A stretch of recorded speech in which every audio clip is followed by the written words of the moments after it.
How to turn on or turn off selfie angle settings to keep on the Samsung Galaxy S25 series. First, tap on the home button to return back to the home screen.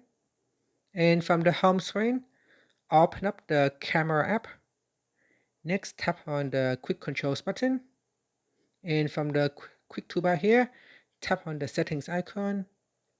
In here, scroll down to the general section and then tap on settings to keep. After that, tap on selfie angle. Tap on the toggle button to turn on or switch off selfie angle. Here say keep the angle you last used for the front camera. The camera will no longer switch between normal and wide angles based on the number of people in the selfie.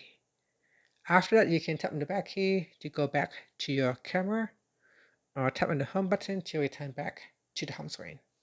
And that's it. Thank you for watching this video. Please like and subscribe to my channel for more videos.